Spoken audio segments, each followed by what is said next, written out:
Hello everyone, and welcome to the weekly lore cap. As always, I'm your warlock, Leebarbs, and this week we have received the rest of the Ursula's Return set.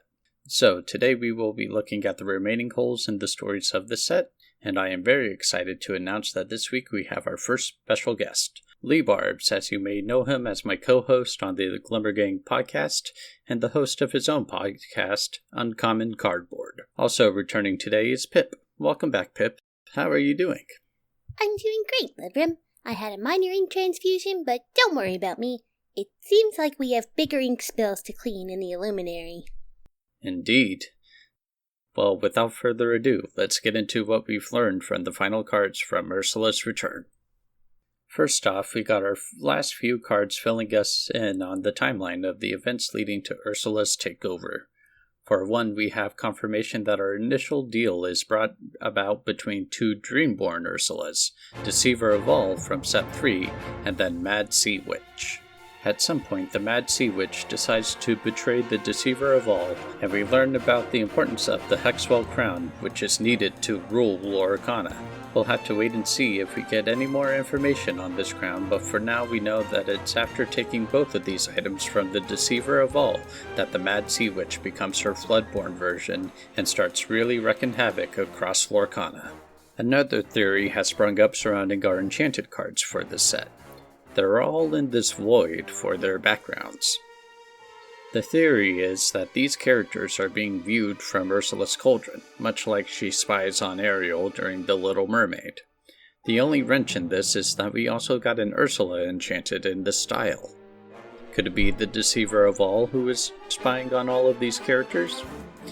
Or could it be another, more nefarious Glimmer? Speaking of nefarious glimmers, we have more signs of villains making their moves and keeping their eyes on the Ursula situation. We already learned last week that Hades was making some moves, and we learned this week that Pain and Panic were sent off on a mission that was completed. Probably. Maybe?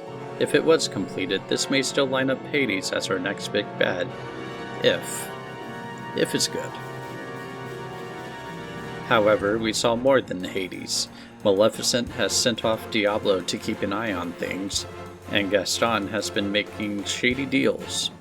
What are all these villains getting up to? Who do you think will pop up next? We also got another piece of the Kristoff hunt story with the new Olaf, trusting companion. He found Kristoff's hat and is worried about the storm in the distance. We'll be going over the importance of the crown and the storm in the full Story of Ursula's Return video. But for now, we have some more interesting things that have come to my attention with these latest reveals. And that is alternate uses for ink in the world of Lorcana, starting with the ice block, where we see frozen ink can be harvested and processed to many useful ends. Sapphire shaved ice. I wonder if it tastes like blue raspberry. Is it sour? Please don't consume ink in any form. Anyways, this made me think of the Vitalisphere and the newly revealed Fortisphere. Many are wondering what exactly these new items are. My theory is that these are concentrated boosts that Glimmers can use to gain abilities that are bestowed by that particular ink. So for example, your Amber Glimmers could use the Vitalisphere to get that boost that usually comes to Ruby inks, in this case Rush and Challenger. We also see more effects of the inks on the Inklands with the Magical Maid card.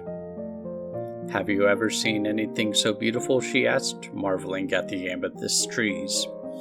No, Sherry, Lumiere replied, never taking his eyes off her. I have not. A lot more signs of the ink affecting the fauna. I wonder if this side effect of the flood will come into play in other ways down the line. Wow, that's so interesting, Leebarbs, but I'll take it from here. It's time for our interview with Leebarbs.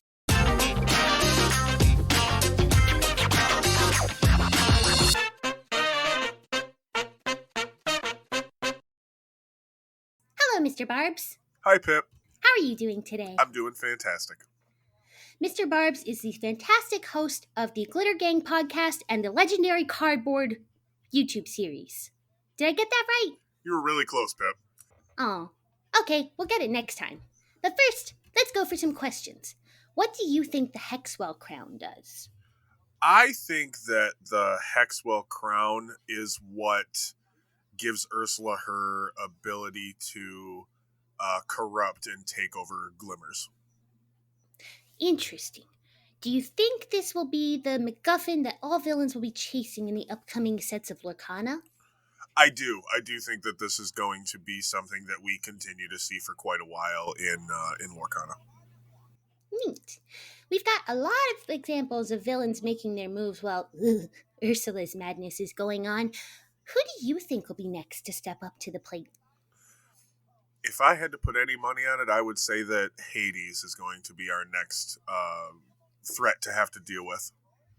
Ooh, I like Hades. Do you think I'd look good with blue hair? Absolutely.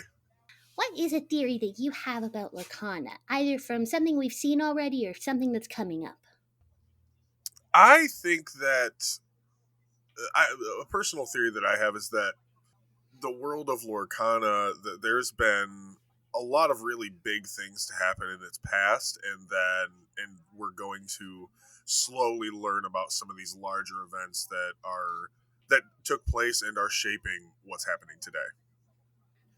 Interesting. And what's your favorite Easter egg or hidden detail in a Lorcana card? I personally love finding all of the hidden Mickeys. I think that was a great detail that they decided to put into the Lorcana cards. I think it was because a lot of people expect to try to find hidden Mickeys like in Disneyland or Disney World.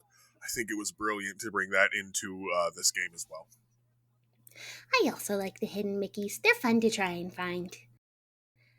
Well, that's all the time we have for today. Be sure to like and subscribe so you don't miss the full story of Ursula's return. The video's coming soon, and the theory video covering the potential rise of Hades is also coming on its way.